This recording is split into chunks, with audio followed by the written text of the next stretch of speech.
Can you hear me now? You're mute. I can hear you. It's not letting us unmute. Can't unmute guests because they chose to mute themselves. Oh, Lexx has muted herself. I think you've gone live, and I can see like a countdown on the screen. Yeah, but it's live. Yeah, I don't think they can hear us. Or if they can, hello. They can. Yes, they're saying yes, they can hear us. So it's all gone they can hear us. Okay. So this is pretty seamless so far, there. Yeah. But it says starting in 3 minutes or something. Yeah, because I was doing a countdown because I thought we could still talk behind the thing. I'm just going to mute myself and be quiet. This is so professional. This is great, yeah. And the worst thing is, I can't even fast forward this clip. I'd done 5 minutes. I thought, I'll let people get in. And then I was just like, oh, shit. So we've got to sit and look at this for 3 minutes. Yeah. But after, only another minute and a half, and then it changes, and there's a brilliant bit of the countdown is coming. Let's build the tension. Okay, this is. I'm just gonna go check my emails or something. Shall I? Yeah. Right. I just thought you could chat in the background. I didn't think they could hear us. They can. Hello to everyone. I might as well say a few hellos now whilst they're all in the chat. No, don't. You've got 2 minutes and 40 seconds, damn it.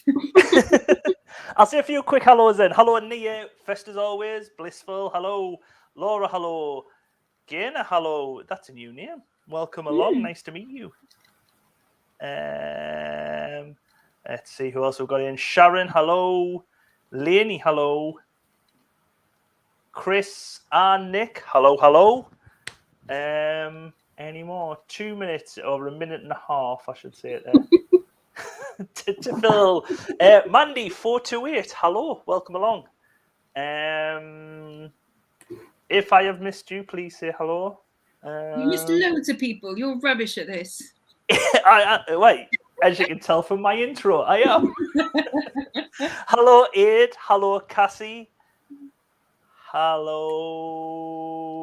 I think that's everyone. Hello, Night's Life. Hello, Rich. Hello, Stuart Mandry. Hello, Junie D. And I think we're at the bottom. Hello, Jason, the reselling gamer, Entwistle. I'm going to get all the name. Did you say Junie? Did you say Junie? Junie D, yes. Junie D's had a hello. Oh, I didn't hear that one. Right, didn't you say at 1 minute 30 something was going to change? No. To me. Hello, Janice Reed. It's 30 seconds. There's the last 30 seconds. Hello, video. More people in than usual to see this disaster. Yes. This is quality entertainment for all, isn't it? Sorry. Yes. I'm glad you were watching this screening countdown. It's so thrilling. Don't expect much more from this. Yes, Sharon, Stu has morphed into me. No, actually, Stu has done a sickie. He's called in sick, so I am the supply teacher for tonight. Yes, Stu is on secondment. Is that the right word? No, he's off sick. He's having a lie down. Yeah. Oh. Here we go. I'm going to mute myself. Oh, yeah. It's all changing. We're getting intros and everything. So.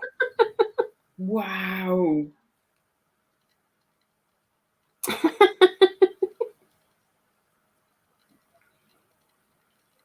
10, 9, 8, 7, 6, 5, 4, 3, 2, 1. It's Monday night, and it's 9:30. And Jennifer, Alison, Philippa and Sue, Deborah, and Annabelle too. I hope you're watching, because it's now time for Now That's What I Call a Live Stream. No. That's what I call a live stream. No. That's what I call a live stream. Hello. Welcome along. Hello, everyone. That was beautiful. Seamless, absolutely seamless. Do you know what? It was worth it. Thank you. See, Brilliant. something. It's like a pint of Guinness. You've actually killed Sharon. Sharon has died in the chat. I must say that's what I spent most of my week on. So thank you. Most of your week. Most of my week. Wow. Okay.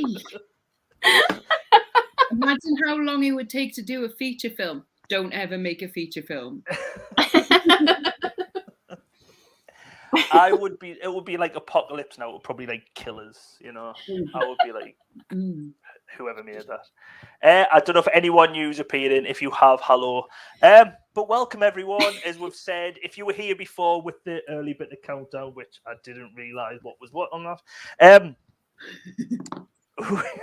We haven't got Stu here. We joined still Whitty and Colin and myself, which I'm spoiling it 2 weeks in a row. But we've got two special guests. We have got the substitute teacher in Bad Wolf and the advertised guest down here, Bad Biscuit. I'm joined by the Bad Girls. Yay! Yay! So welcome along. If you haven't seen Lexx before, she has a channel, Bad Biscuit. Link is in the below. For anyone who doesn't know you, do you know what? Most people in the world don't know me. So, you know, statistically. But Lexx, most people in the world are not watching tonight. Yeah, exactly. Yeah, 36.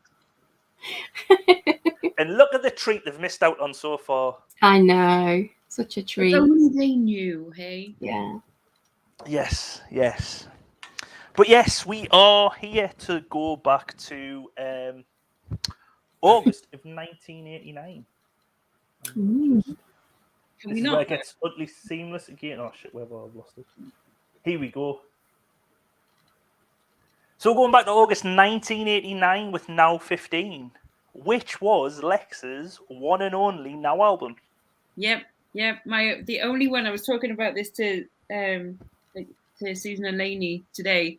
The only one I ever owned, and it's not like I even bought it when it came out, because I was trying to figure out when it was that I had it, because I was like, this couldn't have been my first ever album that I bought, because there's a specific artist on there that I really liked, that and I had their album, and I remember trying to like having my little pink or purple, I think it was pink, cassette case with like 12 gaps in it, and I had like 3 tapes in there. I was like, oh, I've got 3 tapes. And like my Now album wouldn't fit in it because it was a double cassette and it had the big black box, and it wouldn't fit in. And but the album that I had in there was released in the September, and this was released in the August apparently, wasn't it? Yeah. So I didn't even buy this when it came out. I probably bought it when it was in like the bargain bin or something. So that's how much I, have always rated Now albums. So yeah, there you go. My one and only one, and I bought it. And you were saying you like an artist on it. Is this you coming out as another Cliff fan? Have we got another Cliff fan to argue? Spoilers. Oh, sorry.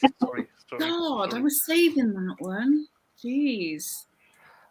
Like I said, that intro. Oh, sorry, what were you going to say there, Lenny? No. You crack on. No. As I said, that intro did take us a lot of time, and you might think just remembering 6 girls or ladies' names is quite easy, but this is probably why it took so long. It's Monday night. It's 9:30-ish. Deborah and it's Monday night. It's 9:30-ish. It's Monday night. It's 9:30-ish. It's Monday night. It's 9:30-ish. Now just see why it took most of the week to do this. Sue, Annabelle. Oh, even I know that bit. Have you never heard of like post-it notes or something like that? Philip Sue. Yeah. It's Monday night. It's Monday night. It's Monday night. This is painful. Yes. It's 9:30. This is why I'm not getting moved house, because I should be doing other stuff like that. it's a bit of an outtake video, this, to be honest. I didn't realise it went on as loud. 9:30-ish. Deborah, Annabelle, Philippa, Sue. No. It's Monday night. It's 9:30-ish.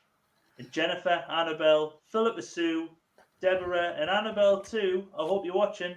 It's time for Now That's What We Call Live Stream. Yay! You're cheering at the last one, but that was wrong. I went Jennifer, Annabelle, Philippa, Sue, Deborah, Alison. and Annabelle. Yeah, it's Alice in the second one. And I thought, yes, I've finally done it. And then my wife watched it. She went, "You've said Annabelle twice." Oh, man. So, yes. So that's why it's taking so long. So unfortunately, there is no celeb chebs tonight. I'm going to have to disappoint Susan here as well because there is no celebrity foot fetish. There's no mind time. So hopefully they'll join us back next week because I'll not have... Have you got some looky likeys? I have got some lookalikes, some sent by some viewers as well. Thank you very much. You know who you are. I have got some naked feet if Susan wants some at any point. No feet. Are you sure? Because I can always wipe them out, you know. Just say it. You're there if you want it. I'm ignoring you. Kathy, welcome along. Why do I say Monday nice? It's the accent, sorry. It's a weird. Sorry. It's not weird language they talk up. Yeah. I'll get me quote. Get your quote. Right, let's move along to the first song because we're 15 minutes in and we're just getting into the intro. Nick, you'll have to come back next week if you want feet. So let's get started with "I Want It All" by Queen. Yeah. Your thoughts, ladies? I don't know if this is controversial or not, but I've never been that fussed on Queen. Take 'em or leave 'em, meh. And this is a particularly meh song, I think. And the video for it is very meh as well. Very 80s, big hair, rock. Let's put them in a studio with the equipment and look like a rock band, and that's about it. Not very exciting at all. I feel a bit the same. I'm not a huge Queen fan. I don't dislike them. If I heard them on the radio, I wouldn't turn it off. Where there's a few tracks on this album that I would turn off if I heard them on the radio. This is fine, but it's mediocre. For Queen, it's pretty mediocre. Yeah, not my cup of tea, really. I think it's an okay song. Not the best, like Sharon said, not the best Queen song. But like most Queen songs, I just think of training montages for movies like this or like fighting montage because they've like done Highlander and stuff like that where it's any Queen song just reminds us sort of that. But yeah, the song got to number 3 in the UK charts. It was first played live though. Freddie Mac never performed this song live. It was first played live in his tribute concerts 3 years after his death. Oh. And Roger Daltrey sang it with the band. So I didn't know that. But the song was inspired by Brian May's conflicted feelings after a breakup with his first wife and his new relationship with his twin sister, Anita Dobson. I was going to say which wife, yeah, because yeah. They're a big bundle of hair, aren't they, them two? Matching hair, yeah. Definitely. Matching hair, yes. But the song has become an anti-apartheid song. Well, it became an anti-apartheid song in South Africa, and it also become a gay rights protest theme and rallying anthem for African American youth in America, which I didn't realise. It's been used in various video games, Madden, SingStar, Guitar Hero, and Rock Band. But like you say about the music video, there's possibly a reason why it's quite in the studio and quite like this, because Freddie Mac was quite ill at the time with this, and they thought he wasn't going to manage the music video, and they were surprised at the energy he brought to it. Because we were just saying last night that it's only like a couple of years later that he died, isn't it? It's quite close to where, when he died. So I see. I thought he looked quite good in the video. Actually, I thought, especially his beard, it almost looked like he painted on. He grew the beard because he had like the legions. Oh. And that's why he got it, to hide the legions. Because before this, I think it was Great Pretender, he shaved off because he used to always have the tash, and he shaved off his tash, but then he grew the beard. And to be honest, like he looks quite well with the beard. He does. Yeah. Yeah. Because there's later videos where he looks very, very thin, doesn't he? And I was thinking that he looked relatively healthy in this one, but it's not that long until he dies. So sad. That's what it makes me think. Very sad. Yeah. To know that now, that is like, oh, blimey. Yeah. Like I appreciate that, you know, like with a lot of big rock stars and stuff, you appreciate that they're geniuses. Say like Elvis, like I appreciate that he was a good performer, and you know, but it's not your kind of Yeah, I feel the same about Elvis as well, and Queen, that it's just not my kind of music, but I can see that it's, if you like that kind of thing, it's good. Yeah. There's a lot of artists probably around this time as well, like teenagers and whatever, probably didn't really like Queen until they got to an older generation, until the past. And I think that happens with a lot of performers. Like Bowie, I didn't think he was. I'm not a big Bowie fan, to be honest. Loads of people love him. I'm leaving. See you later. But loads of people love him, but I think he's become more popular since his death. Well, no, he was popular before he died. No, I think definitely Bowie images for sure have become more popular. Like the Flash thing, you see that everywhere now, and that's only been since he died. Yeah. I can remember seeing Bowie when I was a little kid in the early 70s, and terrifying me. I didn't know what he was, you know, because you didn't see people like that, you know. And as I got older, and in the 80s, that's when I started to like him. So I think you have to be a certain age to like Bowie. Maybe the same with Queen. I don't know. Yeah. I mean, my favorite Queen track is "Don't Stop Me Now," and I've done that on the karaoke a few times, very drunk. So that's a good Queen track. I don't have a favorite.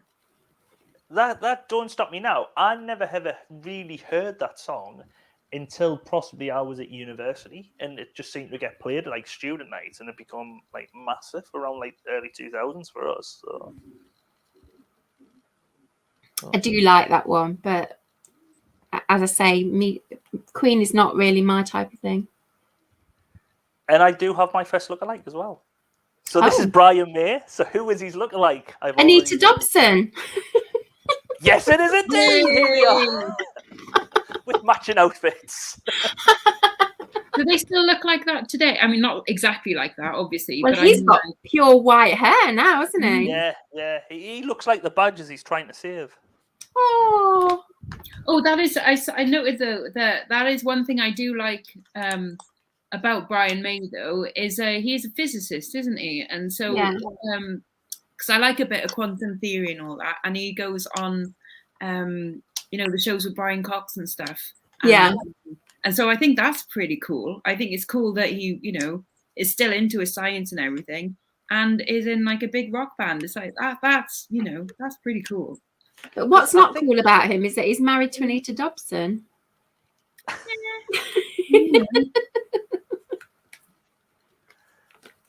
There you go.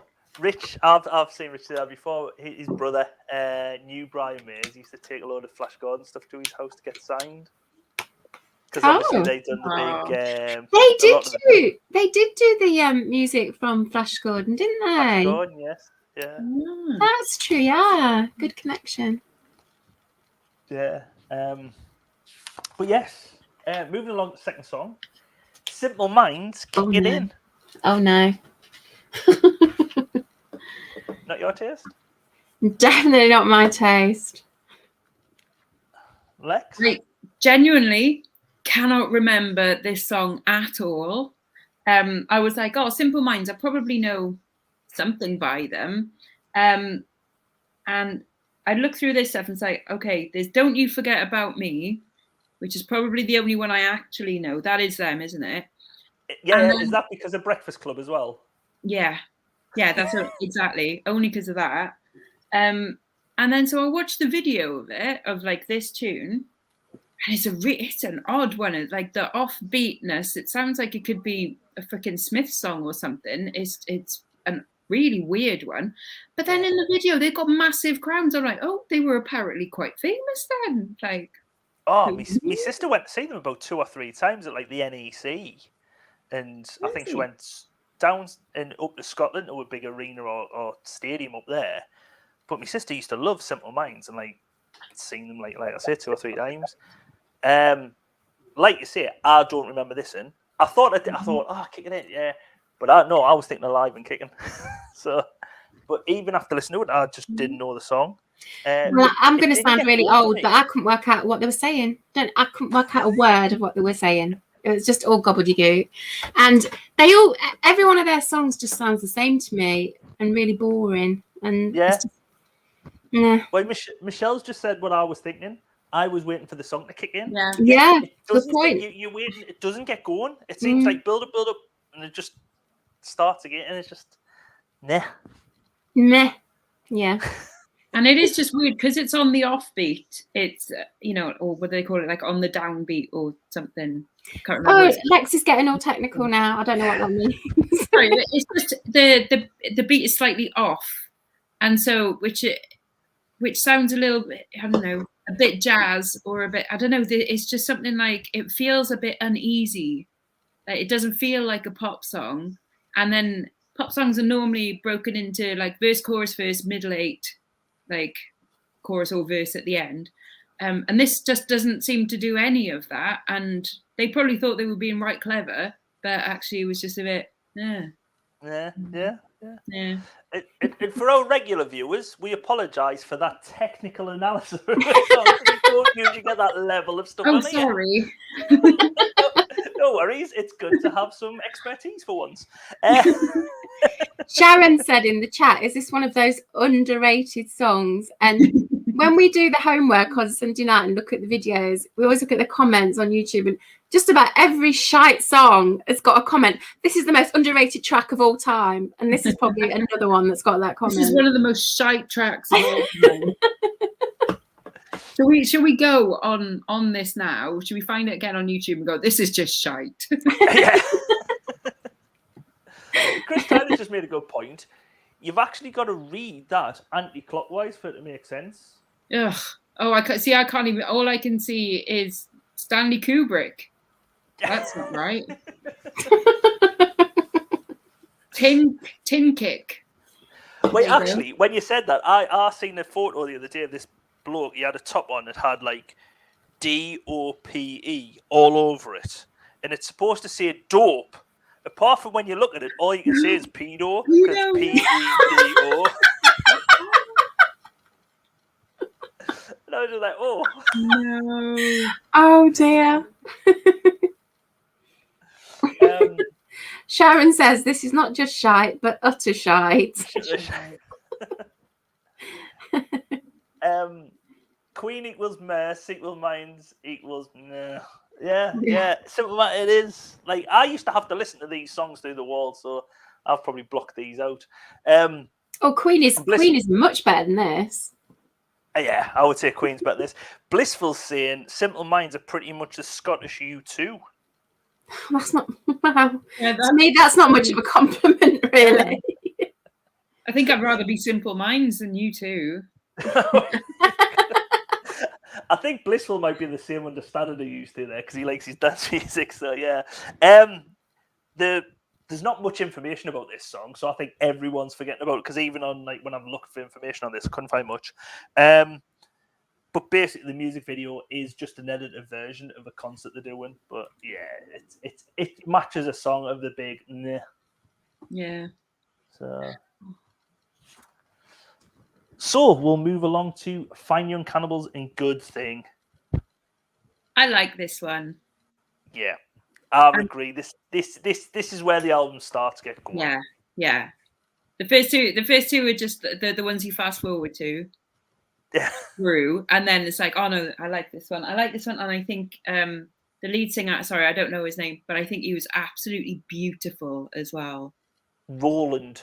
I think it was called. Oh, of course, he's got to be called Roland. It was the 80s, wasn't it? Like Roland. And I love the quadrophenia style, like Northern Soul kind of vibe to the video and stuff. I like that. Yeah. Roland Gift. There you go. Thanks, Kathy. That's it, Roland Gift, yeah. Well, I have to say, I don't like it.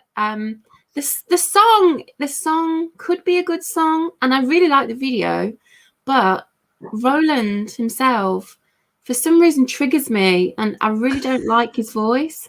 There's something about it. I think it's a bit nasally, and I've never liked his voice. Even back then, I always disliked it, and it hasn't grown on me over the years.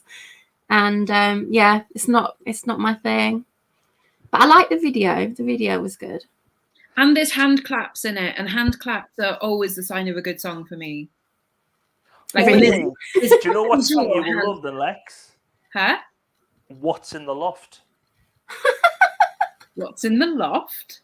What's in the Loft? It was an idea for a show, which I still might do from a YouTube channel, where I'll go and have a look at all the crap what's in my loft, whether I should sell, gift, or keep. You know what I mean? And the song was basically, if any BBC lawyers are listening, it isn't, but it's basically a rip-off of Blankety Blank. So it's What's in the Loft? What's in the Loft? Oh, yeah. Yes, I like it. Well done. Didn't you dream that up on New Year's Eve when you were drunk? Possibly. I seem to remember it. I don't know where these things come from. Yeah, I would say this is one of the Fine Young Cannibals' signature songs, though. It's sort of. Oh yeah, I mean it was a big hit, and it's very familiar to me. But like I say, not my thing again. Yeah, but it always reminds us of like Blissful's just said it was used in a car advert in 2007. Oh. I'm positive it's got to be from more than one advert. Just this clip alone, just.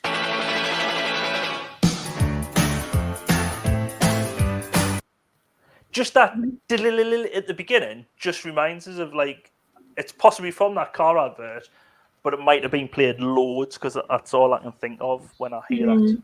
Yeah. Sharon says Neil's got the clap. Well, that was my thing. I was going to ask for a guest clapper every week to come on and give us the clap.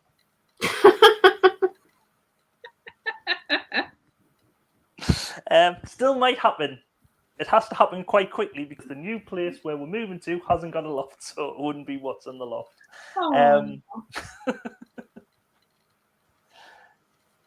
Oh, yes. See, Kathy's sticking up for us. I told Sharon in confidence. Aid's waiting for number 5. Aid's playing bingo while we're doing this. He's waiting for number 5. Yeah. I'm waiting for number 6. You're sweating on a number.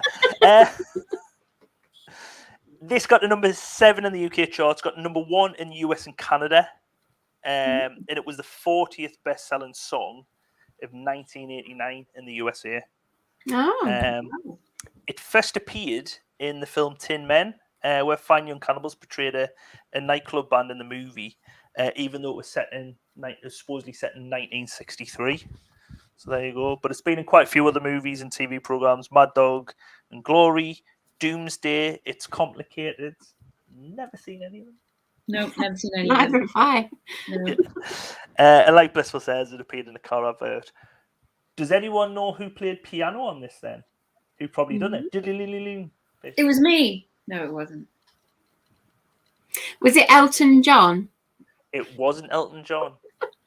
Was it the same? Was it Bob Holness? No, that's a saxophone on Baker Street. I know, but it's not. Was it the guy out of Jive Bunny? No. Was it the keyboard player of the Charlatans? No. It wasn't Ray Charles. Think New Year's Eve, and not Big Ben. New Year's Eve. Jules Holland. Jules Holland, yeah. Yeah. Point the Lexx. Yay. I've seen Jules Holland. I've seen Squeeze. They weren't very good. Yeah, I quite like that. I like Squeeze back in the day. They weren't. I like the song which appeared on the Now thing. The Open Up the Door. Yeah. It was a bit of a nonsense song, but I quite like it. But yeah, the music video is just a lot of scooters like we say, like going around before. Like mopeds and scooters were used for robbing people, and then in the band singing in a warehouse. As you do. As you do. Is a lot of 80s music videos seem to be. Just stick the band, make it look like it's a warehouse or something, or on a sound stage, and that's basically it. Not the next song though. Americanos by Holly Johnson. Americanos, blue jeans and chinos. And that's all I can remember of that song. I couldn't remember it until they got to the chorus of, oh yeah, I have heard this before. And then it's all right too. I bought Holly Johnson's album. I really liked him back in the day. I remember listening to it on my Walkman when I was on the train going up to uni and stuff. See, for me, this reminds me of Pontins, or it wasn't Butlins because we couldn't afford Butlins, so it was either Pontins or another one of the not so famous ones, holiday resorts. So, and I can remember whichever courts it was. It wasn't red courts. It was another court doing like dances to these, and this is what this reminds me of, like summer holidays about then. But... doing dancing to Holly Johnson. We're dancing, like just not Holly, just this song, like. They probably had like a dance made up to it. I don't know. But this song just reminds us of... I'm positive it was Pontins in Caton Bay.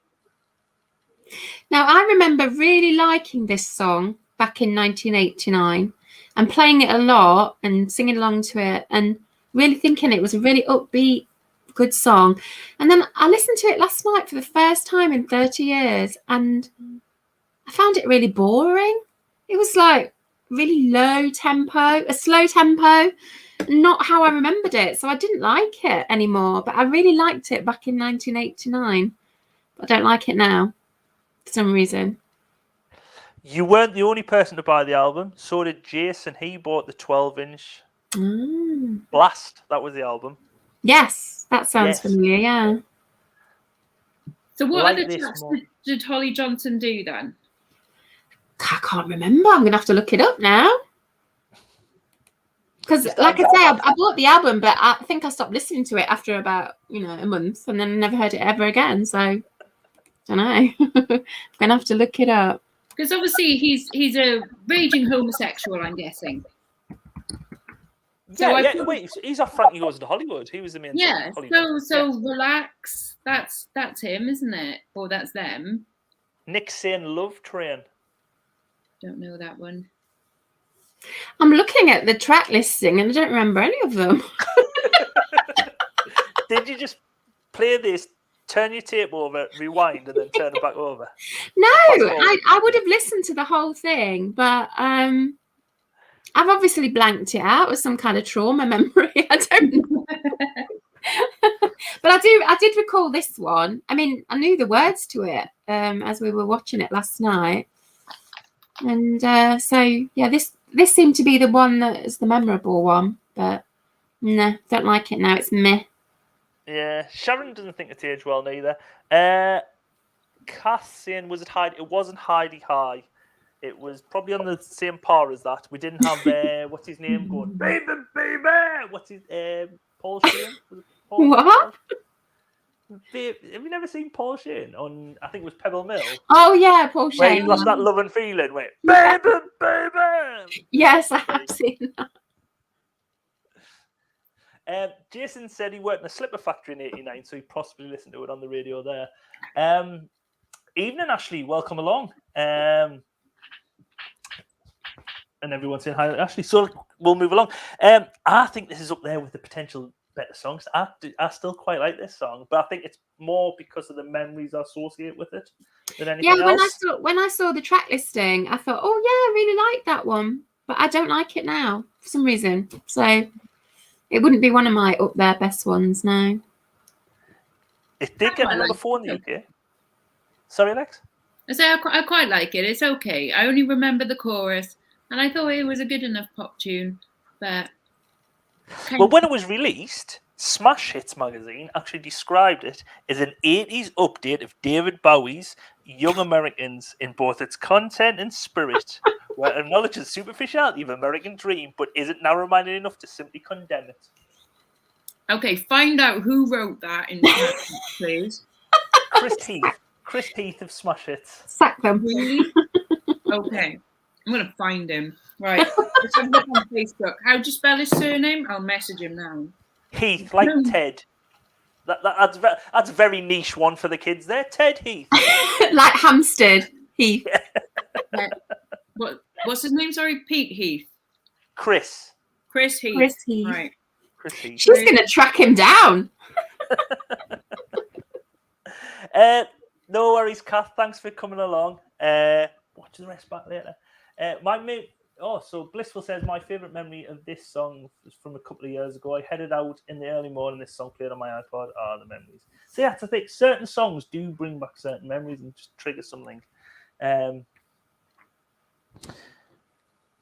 the music video is of two families, the Rockwells, more well-to-do rich families, and the Gomez family, as they both watch a lottery program. And surprise, surprise, the Pura family win. The video is a bit. It tries to say a lot, but doesn't. If you know what I mean. Mm. Sharon's asking, "Have you turned into a Karen, Lexx?" I don't think I could ever go that far.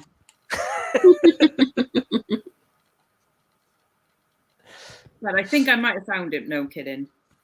Maybe. Yeah. Found him. Ashley. Poor Chris. Ashley's having a live stage show of the Now 15 album. Oh.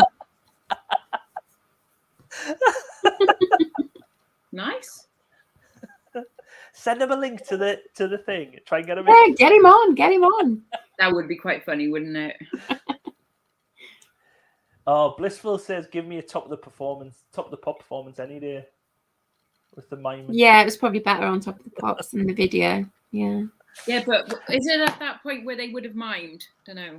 Yeah. Wait, we had. Oh, what was the song the other week? What? Martha's Harbour. Yes, it was as. Yeah, that was so sad. It breaks my heart to watch it. It got them really high in the charts because it did. It made them famous. So yeah, it worked, but it was very sad. I think we've reached a song what James likes. Yeah, Jason likes it. Oh, sorry, Jason. Sorry, Jason, man. Yeah, Jason likes this. Me.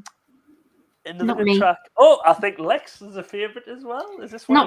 Not me. Yeah. First Crush was on Wendy James. I thought she was absolutely awesome. And Velveteen was the first album I ever owned. Oh. So is this why you bought this album then? Probably. But it is more likely that I just had like a $5 in my pocket that was burning a hole and I just wanted to buy anything. And I was in Woolworths in Puffcall and they had about 3 albums. And God, Lex, you've not changed, have you? No. You've got a $5 in your pocket now and you're in Porthcawl. It's getting spent. It's getting spent, isn't it? Yeah, pretty much it. Yeah. But genuinely, like, I still love Transvision Vamp. I still think Wendy James is awesome. I know Susan was like, don't like the way she looks. She's like a, low rent blondie and stuff. It's like, yeah, I freaking love it. To me, there's just too much screaming and too much pink. No. Move on. That just sounds like my sex life. Ha! Except it doesn't at all. Let's move on to the next one. No. Wait. I think you're in the minority here because it was. Oh, I know I'm in the minority. I'm always in the minority. It wasn't just Jason and Lexx. I think Aid had a crush on that. And to be honest, I said another good track. And I remember this song, but I think it was. I've even put down. I think it was mainly because of Wendy James. Yeah. But the beginning part of the song this little bit here reminds me of Wild Thing by is it the Trolls? Mm-hmm. Oh yeah, it does. Yeah. Shut up. Come on. Did you not like that bit? Just I hate it. Is it the guitar bit or is it that bit? That's the bit I don't like. But you're right, it does sound like Wild Thing, doesn't it? Yeah. Yeah. Do you know why I also like this? I retrospectively like this because the Manic Street Preachers in 1991 did, or is it 92? Did, I think it was Love Sweet Exile, and their music video is almost identical to this. All right. So there. Is it Love Sweet Exile or You Love Us? It might be You Love Us. But one of them anyway, it's like identical to this video. So that's why I also love it. Oh, I love that song, You Love Us. I like that one. Yeah. Yeah. Well, this song did get to number 3 in the charts, so it was very popular. And it was the 49th best-selling song of 1989. So done quite well. Still don't mean I have to like it. It was their best chart position. But did you know it was covered in 2003? Fucking awful. I've never listened to this one, but it was the 137th best-selling song of 2003. Wow. It was Jennifer Ellison of Brookside fame, where she got to number 6 in the chart. Really? I've never heard that. No, like that sounds terrible. Yeah. It's okay because she's dead now. Who? Jennifer Ellison? No. Don't believe anything she says.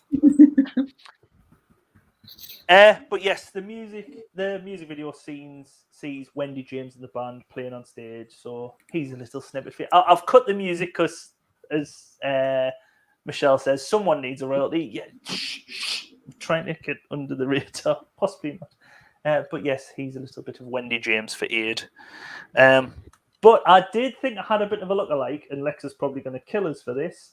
I thought Wendy James looked like someone on this video. Anyone know who? Any clues? She's blonde. Any more clues? Famous around the 2000s. Britney Spears. Newer than her. She was famous for being... Well, actually, no, she was famous for being a lookalike of a famous person who was famous for being famous. What? Paris Hilton. It was Paris Hilton lookalike. I thought she looked more like the lookalike of Paris Hilton, who was Chantel Horton. Do you think? Who ended up with Preston from The Ordinary Boys. Oh, was she in Big Brother? Big Brother, yes, that's where she I remember her, yeah. Okay. Well, she's an attractive lass. Yeah, well, she was really annoying on Big Brother, though. I think I watched it. Other people, Sharon thought she looked a bit like Sarah Green. Chris thinks she looks like Pauline Fowler. I must say, though, Pauline Fowler was quite fit in Are You Being Served? Yeah, but that wasn't Pauline Fowler. That was the actress. It was Wendy Richards. Moving along swiftly. Pauline Fowler's a real person. What are you talking about? Oh, yes.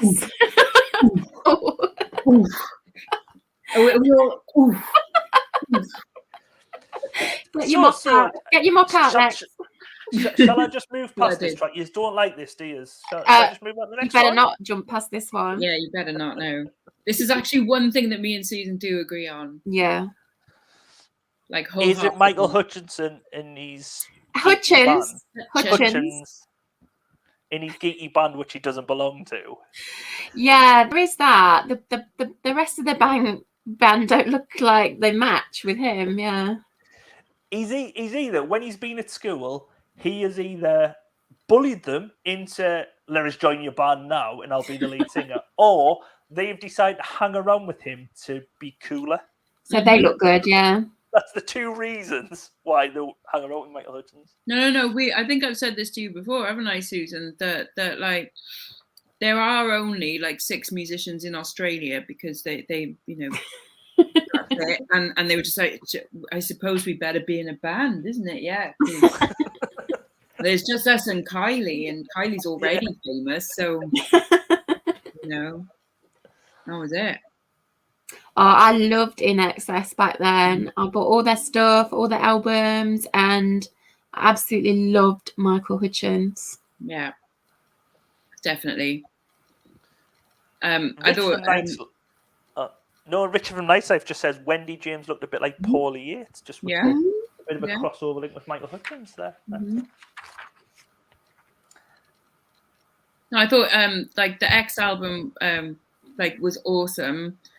I was only 10 at the time, so it's not like I found Michael Hutchens particularly, erotic or anything.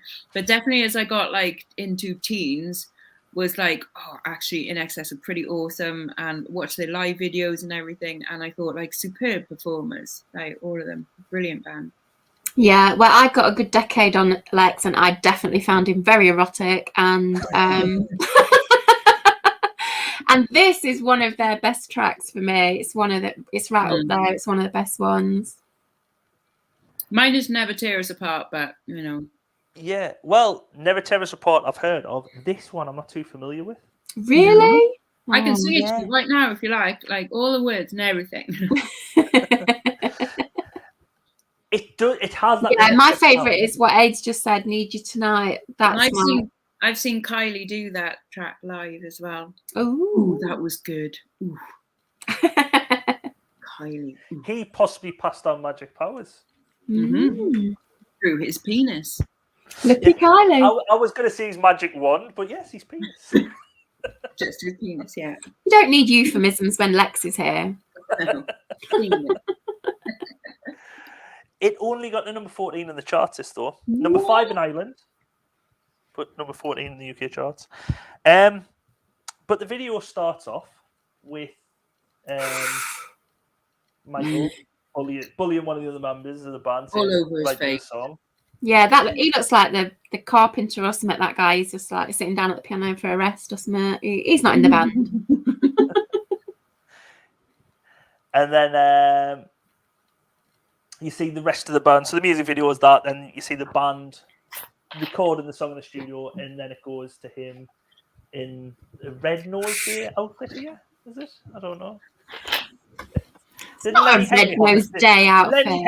Lenny Henry had the same suit as that for Red Nose Day. That's all I'm saying. Yeah, but he had a glow up crotch. But I don't know. Might have had the same. I don't know. Yeah. But we do have a couple of lookalikes donated by our viewers. So the first one is this guy. The Proclaimers. Yes! That's what I said last night. He looks like the Proclaimers, both of them. We showed this to Nick, and Nick said he thought it was him.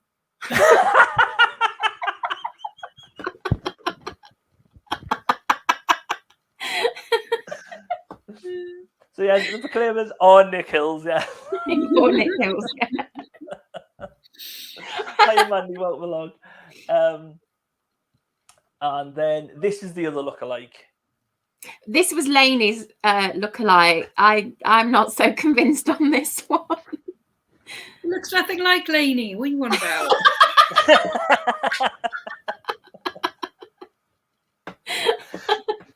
It is an Australian. There's your clue. And a musician. I wonder if Lexx will even know who it is when you say, because she might have been too young. Mandy thought it was a glowworm, not Shane Ritchie. It actually looks more like Shane Ritchie than the person it's supposed to look like.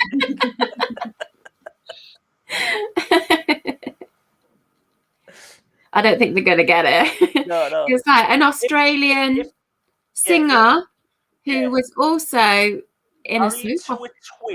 In a soap opera, yeah. Yeah. Married to a twin in that soap and ended up having an affair with the other twin sister. Oh, I didn't know any of that. Stefan Dennis. Oh my God, she does know who it is. Yeah, Stefan. Chris Tyler just said Paul Robinson's name. It's Stefan Dennis. Don't you make you feel good? Look, he matches your hair, Lexx. The colour of his skin. We're twinning. Michelle's saying someone from the Blue Man Group. Yeah.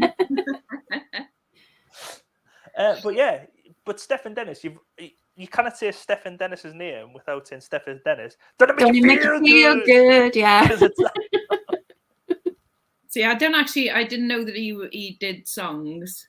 No, he did one song. I think he did one song. It was kind of like when Kylie and Jason were doing their songs, and he kind of like, jumped along. Craig McLachlan with Hey Mona. Oh, yeah. I remember that one. Yeah.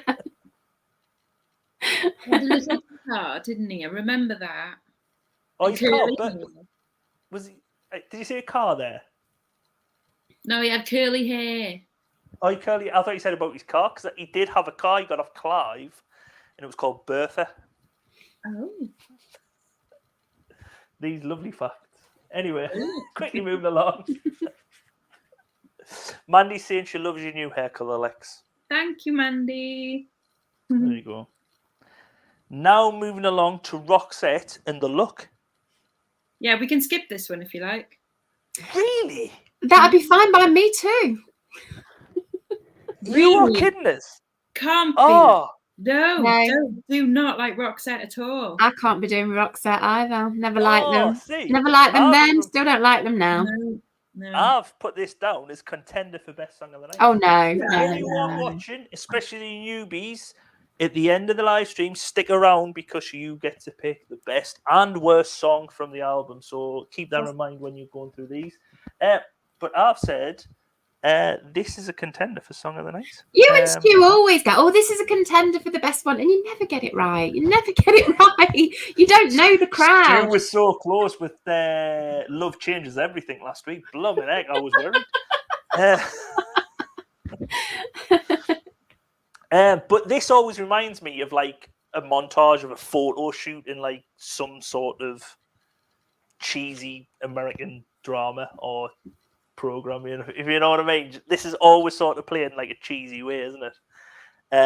Michelle saying this song is the 80s for her. Ian thinks it's an okay tune. It's kind of like, to me, this kind of music is a bit of a throwback to the earlier 80s, and we're moving into the 90s now. We don't need any more of this stuff, is my view anyway.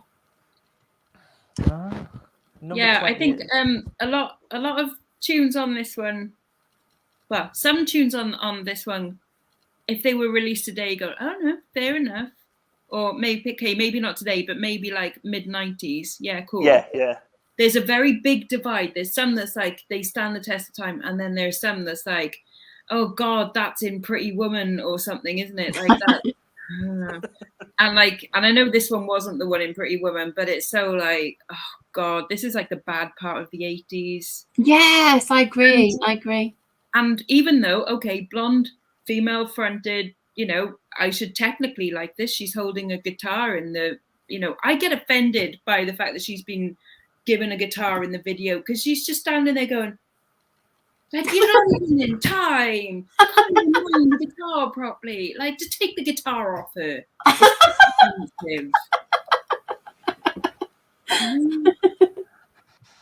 It wasn't the only sexist thing in that video, but I'll come to that in a bit. This only got to number 7 in the UK, but it got to number 1. Australia, Denmark, Finland, Europe, Germany, New Zealand, Norway, Spain, Switzerland, and the USA. And it was the second best-selling song in '89 in Australia, Austria, Switzerland, and New Zealand. Well, they're all wrong. Yeah. 17th best-selling song in the US, 5th best in Europe, 30th best in 30th best-selling song of the 80s in Germany. So there you go. Well, there you go. So we know how much Germans know about music. Look at David Hasselhoff was massive over there. But this song, The Look, was about to be released in Sweden as the 4th single from Roxette's album. And an American exchange student from Minnesota returned from Sweden and urged his local radio DJ to play it. The station started playing and it became popular in the local area, and from there it got passed on to sister radio stations. And from there, Roxette got a music deal with EMI America, who had rejected them loads of times. So it was just by chance that. Right. So do we know that kid's name that did it? That exchange student? Can we find him on Facebook? That's another one on Lex's hit list. I do have his name. His name is Dean Cushman. Okay. Dean, D-A-N. Cushman is Cushman. See, that sounds a bit more of an unusual name than the last one, Hampstead Heath. Yeah, but you found Chris Heath. From Michigan, yeah? Yeah? Yeah, well, he was Michigan, yeah. Well, there you go. There he is, holding a big fish. Well, I'm going to prick you. It's your fault that Roxette are famous, you twat. Look at him. He does not look like someone you should trust. I bet he voted Trump, didn't he? Yeah. To answer for. Interesting. Yeah, that's what I noticed. Blissful says it's interesting that they've put the lyrics on the front cover as well at the bottom there. I've never ever seen that before. See, look, they're trying to do smash hits out of a job as well. I used to get my. Because you went to smash hits for your lyrics, didn't you? You cut them out. Yeah, I know. You had them cassette size so that you could put them in your cassette. Oh, see, I've only had look in when it was a full page thing, and it used to have the cover. And the one I remember is Paula Abdul and the cat on the stairs. Oh, one step forward, I take 2 steps back. We go together because opposites. I like that one because it had a cat in it. He's called MC Scat Cat. Oh, I don't like it now. That's a stupid name. Not because of his singing either. So The Look was re-released and remixed in 1995, got number 28 in the charts then. Its first appearance on telly was during a montage, like I've been saying, of photos and stuff like that. Photo shoots, that's the word. In an episode of Baywatch, starring this lady here. I just thought I would show you. It's Erica Elenek.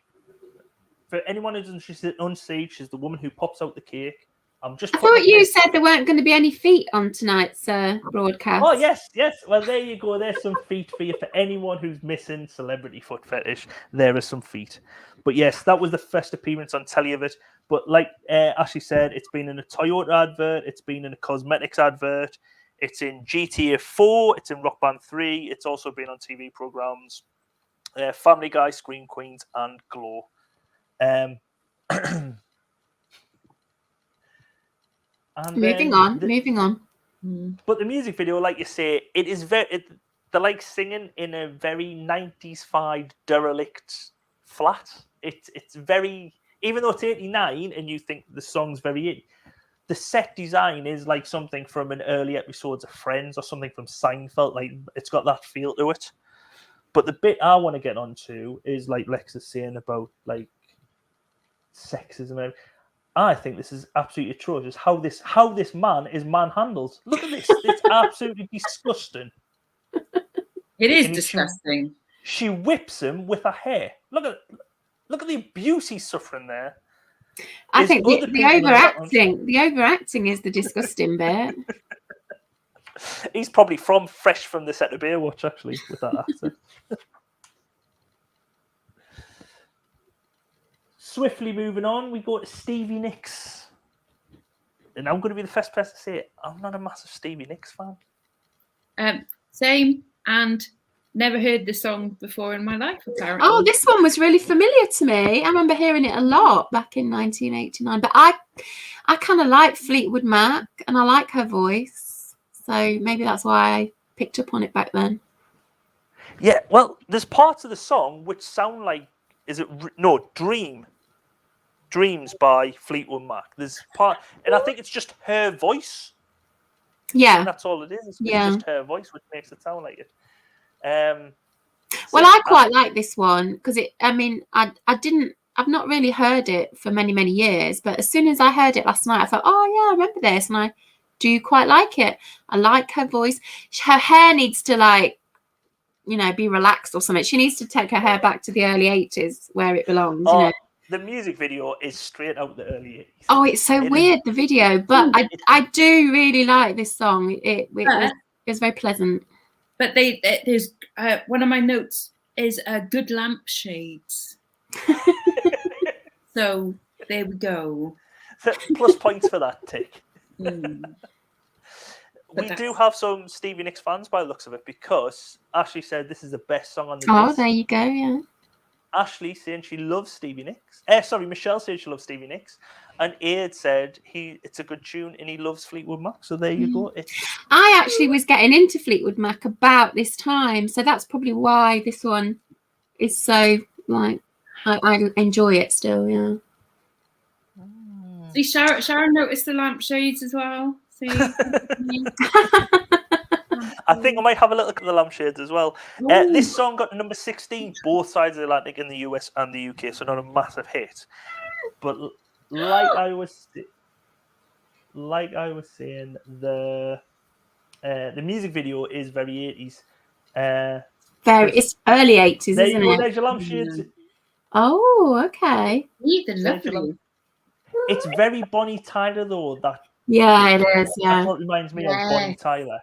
And there's a face in the lampshade there for you, just for you, Susan. Looks like an alien. Yeah. Susan doesn't like faces in lampshades. Oh wait, faces in places. She doesn't. Oh, you mean like pareidolia? Yeah, I don't. Of course, she has a big word for it, doesn't she? That's what it's called, seeing faces in things where there aren't really faces. See, Michelle thinks it looks like a car. And see where she's come from there as well. Oh, it does look like a car, the side of a car, yes. Yes, it does. Yeah. So she goes from that. Then she makes a big entrance to this party. And then she dances on what looks like a swimming pool with Mick Dundee in the top window serenading them. Oh, yeah. I didn't even notice him. I just noticed, I was like, that looks like Mick Dundee of Crocodile Dundee. Yeah, so. And then it goes from there with in a room on fire, and then the great use of the wind machine. And then I didn't really know what was going on. I didn't really know what was going on in this video. Yeah, it's very Bonnie Tyler, because you've got like the big lamps and they're walking through there into sort of a sunset scene where she's dressed in like something out of the CITV program Nightmare. It's like they're gonna go, oh well, you failed your mission, better luck next time, and they're gonna go. It does look like that. I love all it's missing is the Zach Dingle look like with the beard. Very niche reference for anyone who doesn't. Michelle, like being American, will be like, what? Yep. Strictly was never the same after that video. Ashley's got some interesting facts for us there.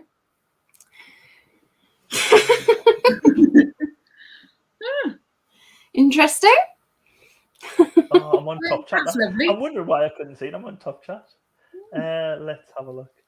Trivia: Stevie Nicks got cocaine pushed up her rectum in order to. There we go. Sometimes you've just got to push on through and do what you've got to do to get your day job done, eh? And she did. Well done, her. Next up, we get to Paul McCartney.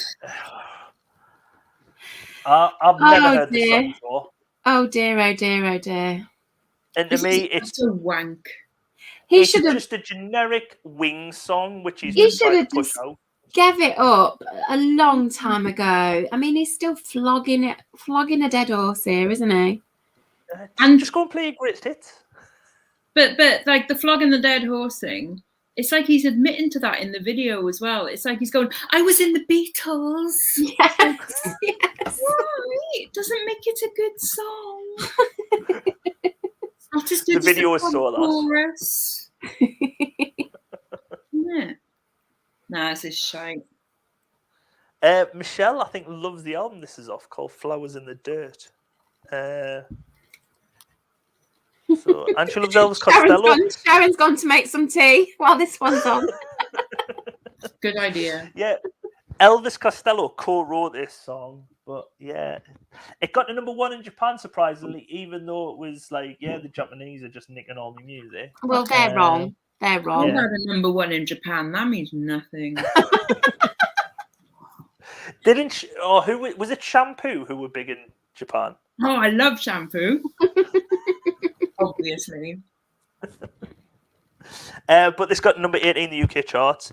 The music video was frequently seen on video channels in 1989. It just shows you how bad. We think we've got it bad now when you turn on MTV. It's just reality TV shit. I'll possibly watch the reality TV shit over this song. You know what? I listened to a lot of music in 1989. I was at uni, student, and all that sort of thing. And I remember most of the tracks on this album, but I cannot for the life of me remember this one. No, never heard it before in my life. Never will again. I'm the same. I've never heard this one. The music video sees a Japanese McCartney fanatic acquire McCartney memorabilia by robbery. And it's just... Yeah, last night Sharon had some theory that this was something to do with the fact that Michael Jackson was buying all the Beatles copyrights at the time. I don't know if that is true. That was Sharon's theory, but I don't know. I thought it was a dig at Japan because Paul McCartney, didn't he get arrested and with marijuana? Yeah, he did. Didn't he have cannabis on him or something? Cannabis, I think it was. Some kind of drug, yeah. I don't know if it was that. So yes, but it was nominated for Best Video in the Brit Awards in 1990. It shows you how bad British music was. Blimey, really? Yeah. So... But yes, not great at all. No. So we'll quickly move along to Ferry Across the Mersey by Gerry Marsden from Gerry and the Pacemakers, Paul McCartney, Holly Johnson, and the Christians. A charity records obviously come out to help with the families of the.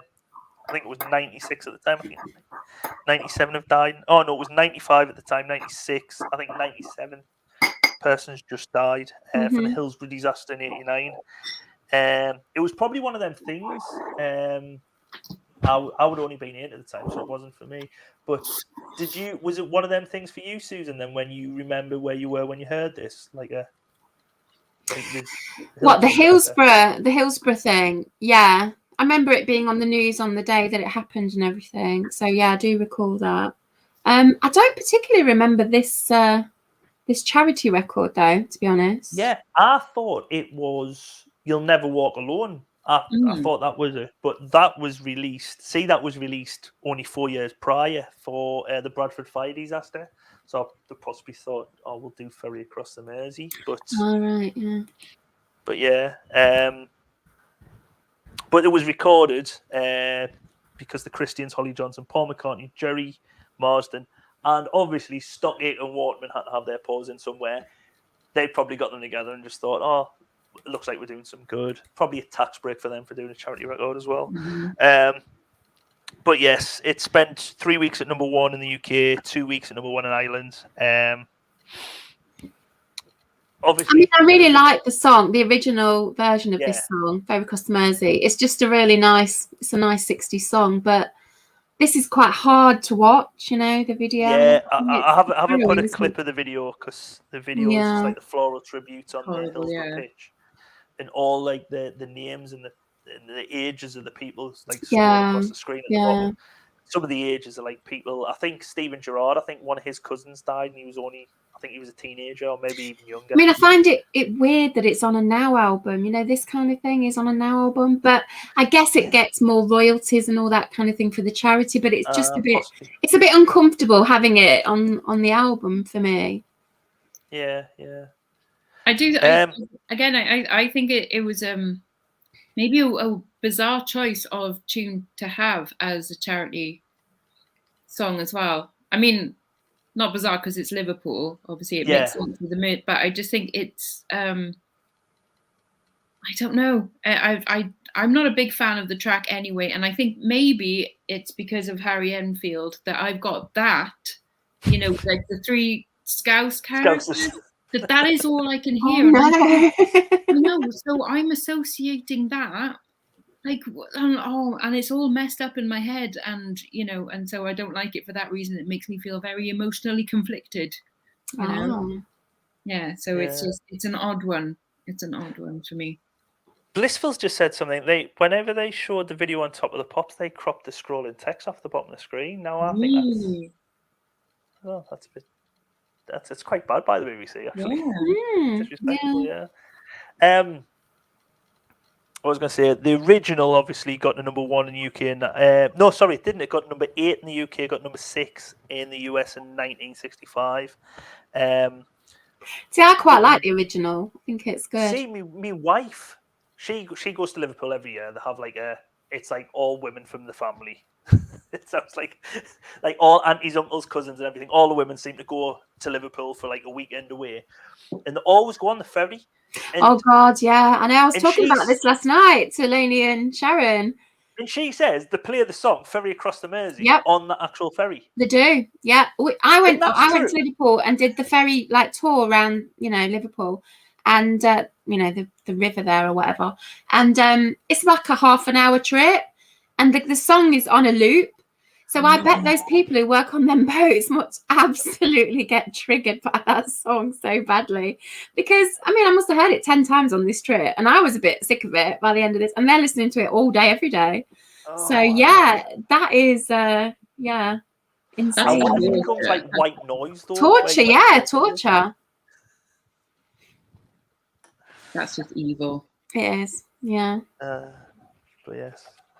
We'll move on to another song, which I've put as another contender, so it's probably going to be hated by most people. No, it's not going to be hated. This is great. This one. Yeah. Love this one. Yeah.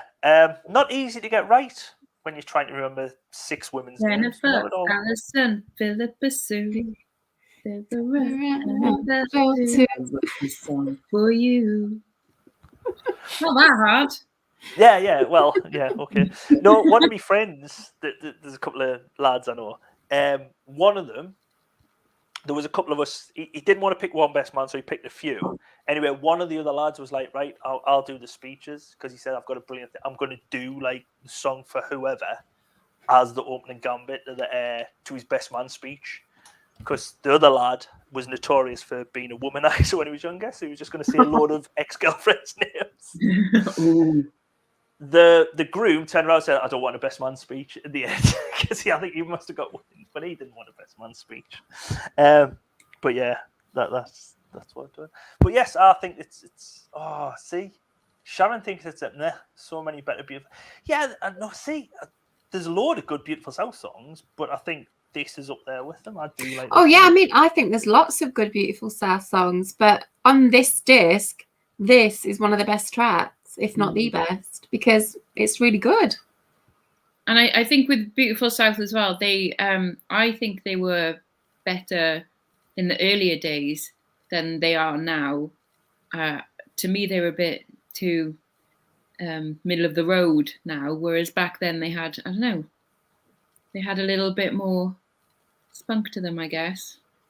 But they just seem a bit like my dad would like them, and if my dad would like them, then I can't like them. He wouldn't have liked them back then, but he would like them now, and so therefore I can't like them now. That's my logic. Mandy's just says Paul Heaton lived on the same street as her sister in Hull. I think she means Hull. Hull. Hull. No, she means Hull. Hull. Philippa Sue, she played Eliza Hamilton. Oh. But yes, this song got to number 2 in the charts. Blissful's just said it was kept off the number 1 spot by the opening track of disc 2. Oh, is that Back to Life? Yes, it is. Back to Life. Also a very good tune. And then Back to Life, that one. Back to Reality, yeah, that one. Soul, yes. How do you want me? You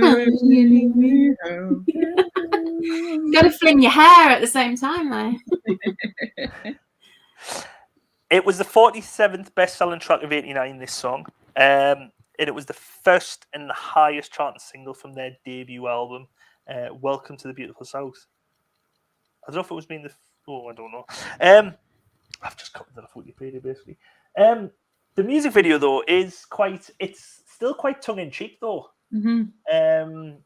Which sort of relates back to Paul Heaton's days in, what were they called? House Martins. Mm-hmm. That's the band. So the music video, it starts off with like the band just playing on a soundstage, and then they seem to be holding auditions. We were looking at that like last night and going, is that actually George Michael? It really looks like Very good, isn't it? Yeah. I should have done a lookalike for this one. Who is the lookalike here? So they do like auditions, and then they pick a blancmange. But this is so clever because this is all before X Factor and all that stuff, and they basically like just got X Factor. Oh Long before it even happened. But the bit here, what they do here, I don't know if it reminds us of this Kit Kat advert. Now I don't know if this Kit Kat advert was before or after the Beautiful South video. I remember this. You remember This is the best bit. Yes. I think we'll take a break. Have a break. Have a Kit Kat. What do you think? You can't sing, you can't play, you look awful. You'll go a long way. Go a long way. Yes, I do remember it. Because I don't remember that at all. Allo Allo as well? Say again. Wasn't he in Allo Allo? I don't know. Don't know. I don't know. I thought he was. Well, I don't know if that came before the Beautiful South or after the Beautiful South song, but yeah, that's a blast from the past. So yeah, this video was blocked in the US. Had to watch the Top of the Pops video. Oh, so the Beautiful. Oh, I don't know. Why would it be blocked in America? I don't know. It would depend on what part of the record company is owned where, isn't it? So say I did do music industry management in uni, by the way, so it is something to do with whoever owns the copyright. Say Polydor is owned by like EMI, but that might not be the case in America. Oh, right, right, I get you now. So it depends what subsidiary is owned by who, and then they wouldn't have bought the rights to that other company because they're not owned by EMI. Is it Morrissey? There's some Morrissey, because usually I've never done it this week, but usually what I do, I'll get the videos and then put it through like the YouTube's copyright system, like just upload them but don't make them go live. And I usually get told, no, this is blocked worldwide. This one, you can play it, but you can't monetize it, or it's partially blocked worldwide. And some of them are just blocked in like Cuba, Syria, North Korea, and Iran. It's blocked in them 4 places. So it's probably the ones with like Spice Girls, Bananarama, anyone with like a female figure, you know what I mean? But then there's other ones. I'm positive it's Morrissey. He's blocked in America, but not in the UK. So you can play your videos over here and it's fine, but in America it's blocked and you're not allowed to play them. So I think that's just a matter of taste, really. Yeah, I was going to say the Americans are right on that one. Yeah. Like I love the Smiths, but Morrissey. I don't like the Smiths or Morrissey. I don't like Morrissey. I don't like Morrissey. He just goes on. Yeah, like Lenny said, he should be blocked everywhere. Yeah. Oh no, I do like the Smiths, but. But what are your thoughts on Kirsty MacColl Days then? Thank you for the days. I like this one. Yeah, and yeah, it just feels like a summer song. Yeah, and a lovely little fantasy video. It's just lovely. And that's I wasn't so keen on the video. The video was a bit weird, but I love the song. I really love the song. It's not me singing this time, Sharon. it's for me. It's like a reminiscent song when you hear it. Like thank you for the days and everything. It sort of does like. Oh, Well, can you remember the whole that time? concept is about nostalgia, isn't it? Yeah. Got to number 12 in '89, but I didn't realise it was a cover. Yes, we discovered that last night. It was Kinks, wasn't it? Because I thought this was, because for me, this and Fairy Tale of New York are like Kirsty MacColl's signature tracks. And I always thought it was like a Kirsty MacColl original. But yeah, it was originally done by the Kinks. And got to the same chart number in 1968 as number 12. So no better, no worse. But yeah, like Lenny said, the video is a bit weird and it's got cartoon animal abuse in it. So yeah.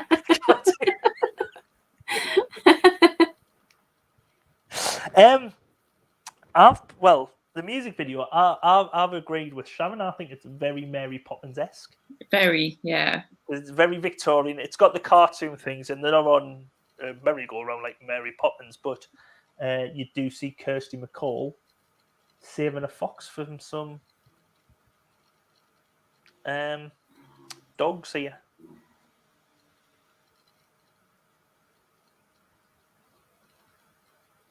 Obviously, I didn't play the music to try and get us under copyright stuff.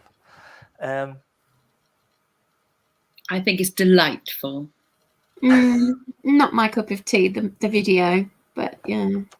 She would have rather seen the fox get caught and torn apart. No, I would not. I'd rather not see any cartoon animals, thank you.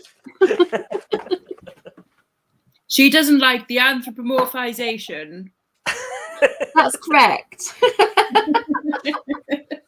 Do you hate Dog Tanyan then? Of course she does. Of course, yes. Because I know someone who loves like 80s nostalgia cartoons, likes Thundercat, cannot stand Dog Tanyan. He thinks he's a little dick.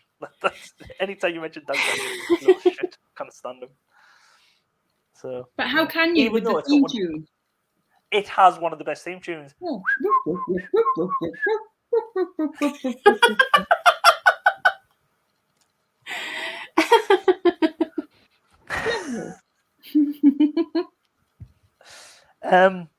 Yeah, so that was Days by Kirsty MacColl. So we'll move on. Yeah, I really like that one.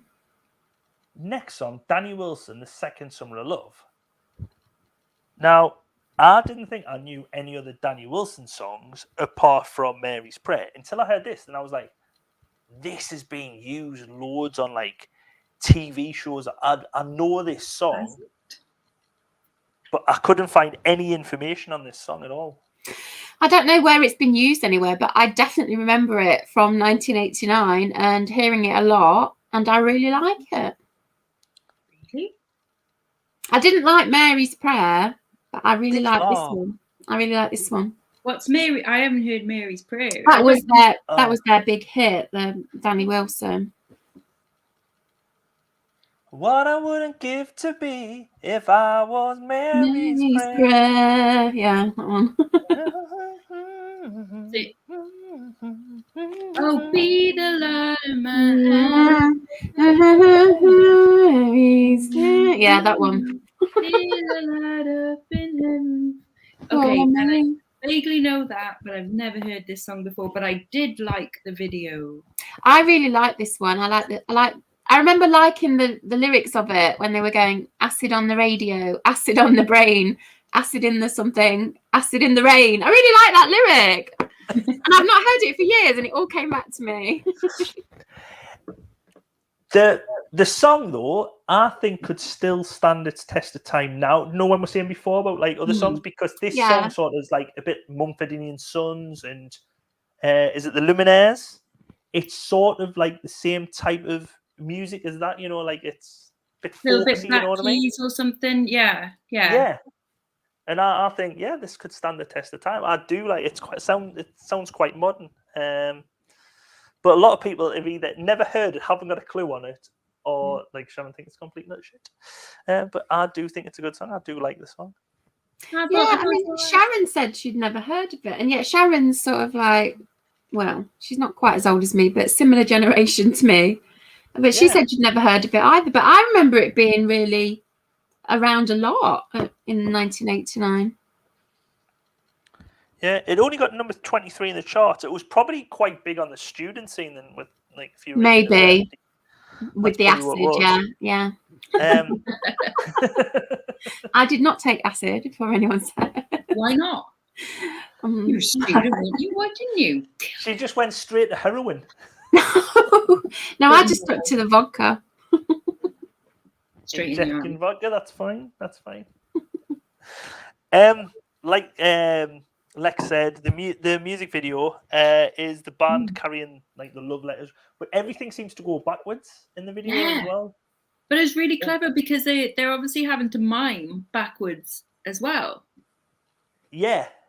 Which Well, really you'll have helps seen the song, is it The Scientist by Coldplay? Have you seen that? Didn't say Coldplay to me. Not a Coldplay fan. No. Do you not like Coldplay? No. What you really mean is Twin Peaks with the Sometimes My Arms Bend. Oh, I love that in Twin Peaks when they were doing all the backwards stuff. That's what you mean. Don't you dare reference Coldplay. Coldplay, this just pretend it's not Chris Martin. Coldplay. I'm just gonna hide. But The Scientist, that's a bit like that, where Chris Martin goes all backwards, and he had to learn the song backwards to mime like these guys here. So sorry, I'll quickly move along. Well, that shows Chris Martin, not an original freaking thought in his head, isn't there? Yeah. And he was all yellow. That's a brilliant track. That's a track of mine. Actually, no, that is. If I had to choose a Coldplay track, it would be that one. But the rest. If I had to choose a Coldplay track, it would be. Is it called Viva La Vida? Something like that. I like that one. No, that's Rick Martin, Living La Vida Loca. No, it's not. I can't remember what it's called. It's called something like that. I think it is Viva La Vida. Yeah, that's my favourite one.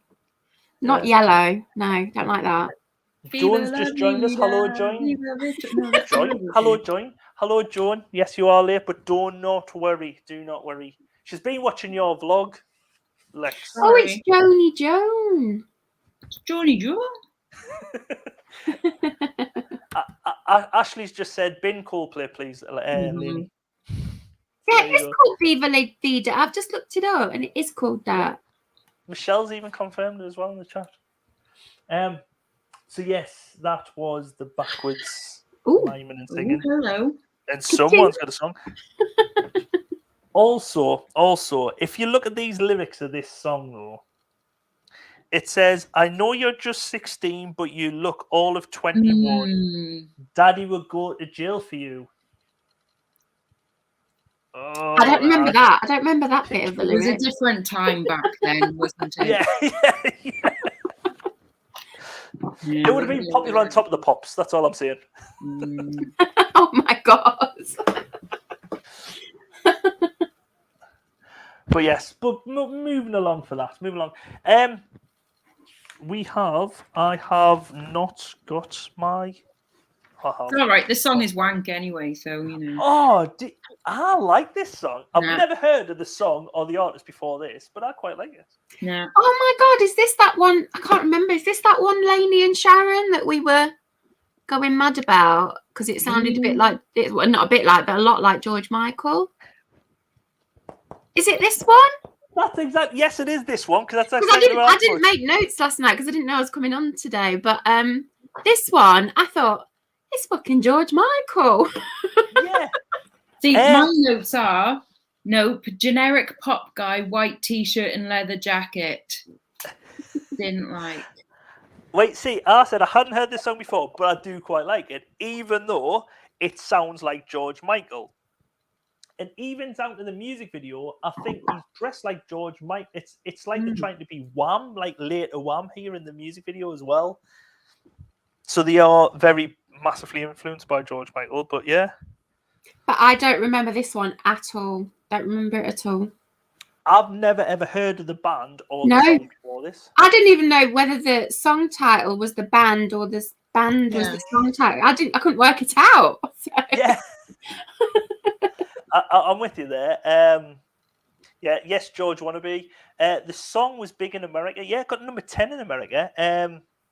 But Michelle has never heard of them again. Yeah, was the band's One-hit biggest hit? wonders then, yeah. Yeah, I would say they're a one-hit wonder. Sorry. But I didn't like it because it was a complete rip-off, basically, of George. Can I just say, that's slanderous. I know you were just 16, but you were looking 21. Daddy would go to jail for you for a gun. It's actually from this song. I know, I was going to say, I don't remember it in the other song. Sorry, Danny Wilson, for slandering you with Yeah. songs. Expect a It's not phone you, call it's from their Marsden. lawyers. Expect a phone call from their lawyers.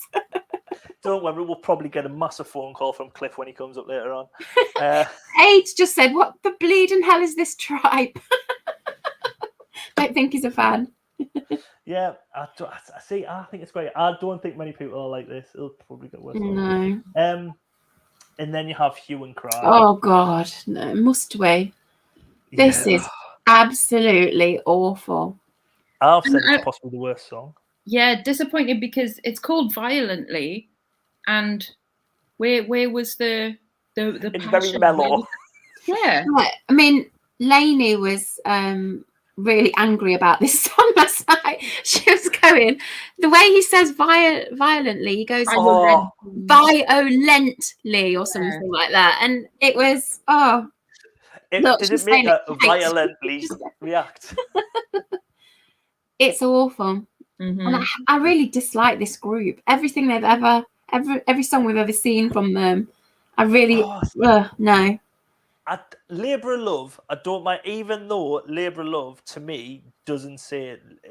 The song, even now, even though I know what it's called, it's still dipped up the baby. It's not. No, don't start with that. Don't start with that. It basically he cannot pronounce his words. He needs to look in the chat. They're just going violently. When it should just be called mediocre. Exactly. It only got to 21 in the charts. And the video for this is just net as well because it's just weird. Two guys playing. Actually, we looked them up. These two, what they look like now, and they look like Grant and Phil Mitchell. They do. We nearly had a lookalike for these, but when I put the lookalike up, the only similarities between the lookalike and one of the members of Hue and Cry is there were balls, and it was the Tango Man, the one who ran up and slapped and got the band. It just was him. That's all I like. Yeah, old Grant and Phil. Yeah, not young Grant and Phil, old. Yeah. And Michelle said she was wondering if it was some weird European pronunciation. Violently. Yeah, it's how we talk in Britain, No, it isn't. And Hue and Cry, like I've never really heard of them. I know that tune you're on about, the that one. Yeah, that sounds familiar. But they sound like right now they're probably doing the 80s weekend at Butlins and they're 16th on the bill kind of thing. Yeah. And that's probably the best that they've ever been. That's what they sound like to me. Not first. Lainey's saying it is tall, shy, height. Mm-hmm. Oh, Lainey, you're so funny. But yes, like I said, you've just seen the music video there. It is weird. You've got a lass who's typing on the typewriter, a bloke who's boxing, and loads of vases and fruit just being smashed randomly.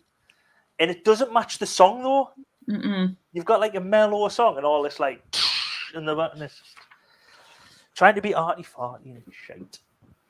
So yeah. And really dated as well. That looks like a proper 80s music video. Yeah. Really tiresome. Yeah. Wait, Alex, who's sometimes in Alex Johnson, I think it's Alex who has been to see them in concert, but it was when he was younger, and it was only because, like, I'm positive his auntie is married to some cousin. It's sort of they basically got free tickets to go and see the show, and his recollection of this show that was so memorable was the girls in front getting told to get off the chairs and stop dancing on the chairs, and that's all he remembers of the concert. Wow. Shows you they're not good. They did a slot on the Jane McDonald show, Let Christmas. Last Christmas. Let That Christmas says it all, really, doesn't it, Yeah. about their career? Yes, So Last we- Christmas, yeah. So on a cruise ship, then. That sank.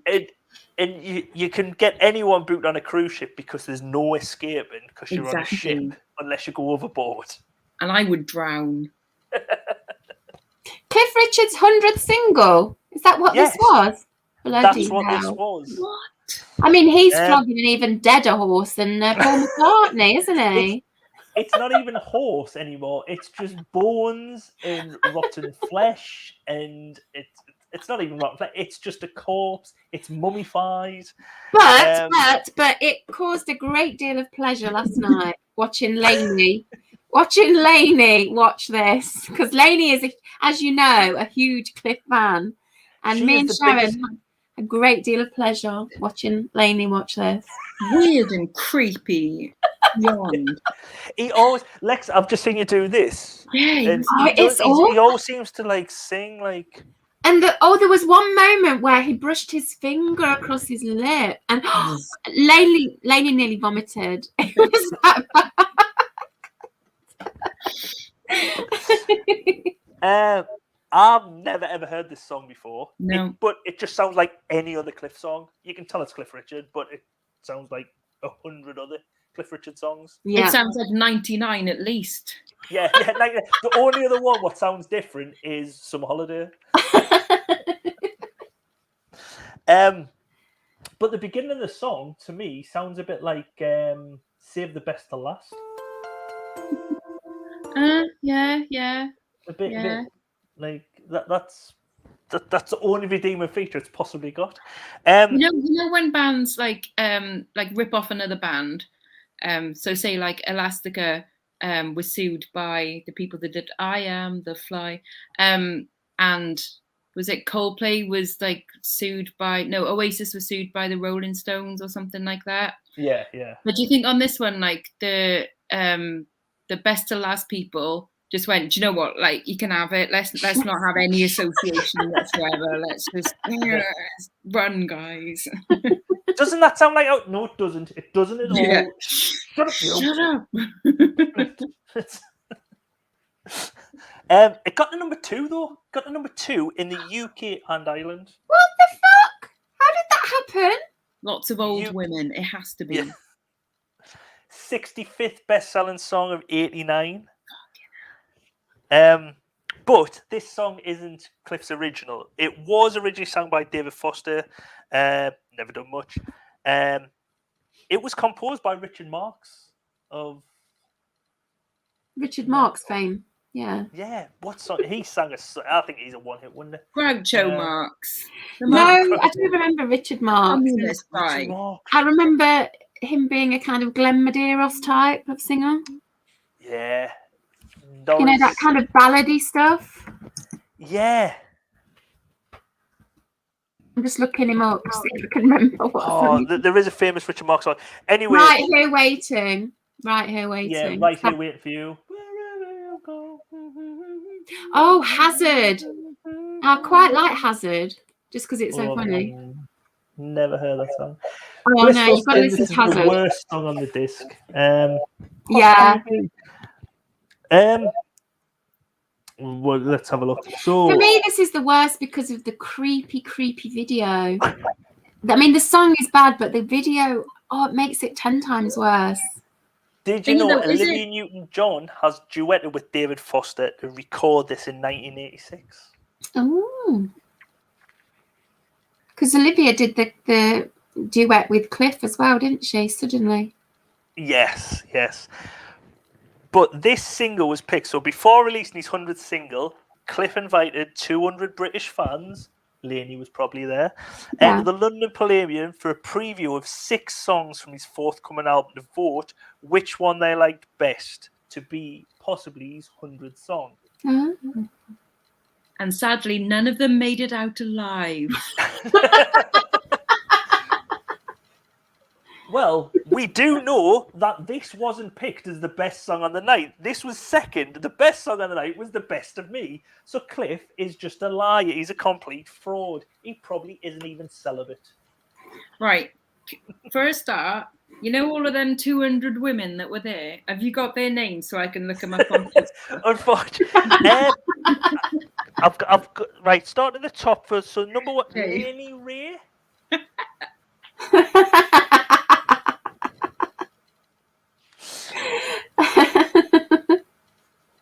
Yeah, so yeah, Cliff's just a massive fraud. But What a this surprise. song has been covered by other greats such as Kenny Rogers, Barry Manilow, Richard Marx, Michael Bublé, and Paul Potts. What a fucking motley crew that is. Yeah.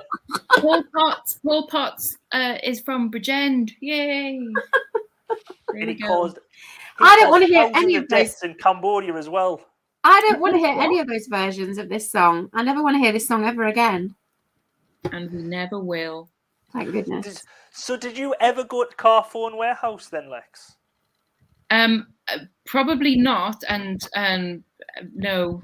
So I don't even know what he looks like, to be Is that honest. where he worked then? Carphone Yeah. Warehouse. Oh, I okay. think he still does. Oh,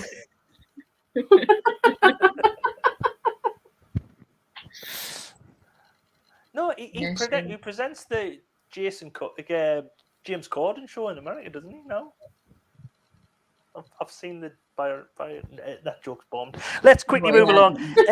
Well done. That was very funny. If you haven't seen the Paul Potts story on Netflix or wherever I've seen it, you won't know. Probably not your cup of tea. It's no Fight Club. Let's say that, Lex.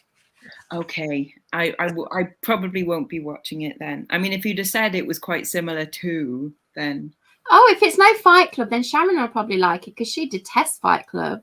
what? I know. Yeah. You've got to educate her. Can I just say something else which might upset you? I've never seen Fight Club. Okay, that's not as offensive as I don't like Fight Club. Yeah, because it's Fight Club. yeah. Because I've you never will watch it at some point in your life and you'll go, geez, what have I missed? This film is amazing. Yeah, me and Lainey were in that position about a year ago, and Lex persuaded us to go and watch it, and yeah, it was good. But it's there. It's in the same category for me as Sixth Sense, Shutter Island, and Fight Club are all the same for me because I know people spoiled the ending for us. Oh, okay. Yeah, but with the other two, the twist is important. But on Fight Club, knowing the twist actually makes it better. Oh, Yeah, because I watched it again straight after, and it was better the second time. Mm-hmm. Did you watch it straight after to try and find the little snippets in? To find what? Like the little snippets, like, oh, I should have picked up on that. Yeah, Ooh, I should have picked up- yeah. Definitely. Jones said I I wanted should to watch see. it as well. I wanted to see how I'd been manipulated. But I did enjoy Fight Club, so yeah. I would Sharon's just recommend wrong, I'm afraid. Sharon But is wrong about many things, including pineapple on pizza. Anyway, moving on. So yes, all we end on is Cliff's video, which I think was filmed on a new phone because he's done the thing where he's gone through the different. Do you know when you used to get a new phone? You used to go through phone settings, go, oh, black and white. I wonder what that. Oh, sepia. Oh, color, and that's what it's filming because it starts on black and white, goes to sepia, then ends in color. It's like, ooh, cameraman's just getting some new equipment. And also, have you noticed as well that there's Cliff Richard in Summer Holiday, young lad, and then there's old Cliff Richard, and there doesn't seem to be like an in-between, like the growing up. He just goes from Summer Holiday, old guy. Do you think something bad happened on that summer holiday? What changed him? Yes. You don't know what I've seen, man. You don't know what I've seen. This bus has been to hell and back.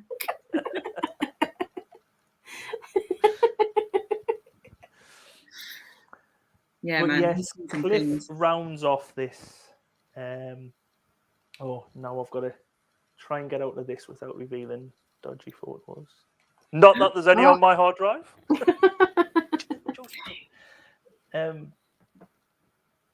All right. Let's go back to this. So, as you've seen, there was 16 songs, some great, some poor, some Cliff. So Don't try to influence the vote. yeah. So your choice is now pick your best and worst. And whilst you do that in the chat, I will ask the bad girls what they thought. So come on, the ladies. Well, Susan's going to say In Excess, aren't you, for the best? No. No, really? My best, I mean, I do love that In Excess song, but my best is The Beautiful South. Oh, That's my favourite. That's my favourite from listening to them all again. Mine will always be Transvision Vamp. Ooh, yeah. Thumbs down, thumbs down. Love it. Love it. I think Transvision Van might do very well. It's a great track, and still you play it in a club now, and like it's still No, too much screaming. Too much screaming. Great. Well, I'm going to be different again. I'm going to go with Holly Johnson. What? Americanos. And I just think I don't know if it's just the memories, but it takes us back, and I still quite like that song. I don't know. So sorry, Transvision Vamp. Not Transvision Vamp. Holly Johnson gets my vote. So there's lots of different choices in the chat. Actually. Yeah. Yes. Yeah, it's very split at the moment, isn't it? Let's start having a look. So we have worst song. Don't count Lainey's worst more than one. She's spamming it like I normally do. She's being you. Yeah. So we've got Cliff from Mandy. We have got Roxette and Cliff again. I think I know where this is going. Thing is, with the Cliff Richard one, that's exactly what I think Cliff Richard would do. Right? It's another Cliff Richard track. For me, the worst one is the Paul McCartney one, because he's meant to be a genius songwriter. So, what was that all about? Yeah, it's just like you're like meant to be one of the best like musicians of all time, and you do that. At least Cliff Richard just does his thing, and that's it. So mine is Paul McCartney. Paul McCartney, duly noted. Yeah. Susan, your worst. Yeah, I mean, I'm struggling really because I really hate the Cliff one, but it caused so much fun and games last night that I've now got a soft spot for it, you see. So I might change my vote. I was going to say Cliff, but I'm going to change it to which one shall I say? I'm going to change it to Fine Young Cannibals because I know that's a really popular song, but it really triggers me. That guy's voice really triggers me, and I just don't like it. Yeah, sorry, but that's the one I dislike the most. The one I could not listen to if it came on the radio. Shame on you. Sorry, I could have said Transvision Vamp. Yeah, but I know that secretly deep down you're just doing that to antagonise me, and that turns you on. No, I mean I didn't know that would be your favourite, and I hated it last night. I really hate the screaming bit at the start most. The rest it's all right, you know. Great. I'm just trying to go through. I'm losing. Sorry, Lainey, but last night it it was just so much fun watching you watch Cliff. I want to do it again. Waterfront worst, Cliff worst. I've gone for Hue and Cry for worst. Yeah, I mean that was another contender, but that Fine Young Cannibals one, I just don't like it. I thought Ian might pick Transvision Vamp for the best, and Paul McCartney on the bottom four for worst. I'll take Paul McCartney, and he said Transvision Vamp. I think that is everyone. Is that everyone? Vote now or forever hold your peace. Did you get Junie? Best Beautiful South, worst Paul McCartney. Beautiful South. I've dropped my pen. Don't lose your pen. And the worst is Paul McCartney. Ooh. All right, I think that is everyone. So, drum roll, please. Worst song, no surprise at all, Cliff. My vote didn't matter after all. So So slowly followed by Paul McCartney and then Hue and Cry on 3 votes each. Best song. We have in second place Roxette in a Transvision Vamp. And in first place, Beautiful South. yeah, I'll go with that. Songs. I'll go with that. That's Yeah, I agree. It's a good Yeah. song. Good song. it is. It's clever and funny and good tune. I don't mind that one winning. Sharon saying, I'm sending you unicorn gifts. Yeah, but what's new, Sharon? You do it anyway, so no difference. So yeah, I think Lainey's happy that Beautiful South won. I think she'll probably be a bit upset actually. Now I think she's very happy that Cliff came bottom. That's yeah. This is the best outcome. Yeah. So yes, hopefully we'll see you all here next week. Thank you everyone for coming, especially these two ladies here, the bad girl. Thank you for asking me. And Thank you for asking me too. No, thank you. You've made it a great stream. Thanks for everyone in the chat. Like we say, we'll be back next week with part 2, which I know Blissful said he's looking forward to because his dance track's in. And he says it's a bit of tracks. And I know Blissful's a dance head. Yeah. Good one next week. Erasure, Debbie Harris, Tina Turner, Kate Bush. Everyone loves a bit of Bush. What more can I say? But thanks everyone. And no Cliff with his touching his lips. But yes, thank you everyone, and hopefully see you next week. Have any of you ladies got anything more to say? No. Good night, everybody. Night. Bedtime Good now. night. Yes, good night everyone. Thanks very much for joining us. Bye. Bye.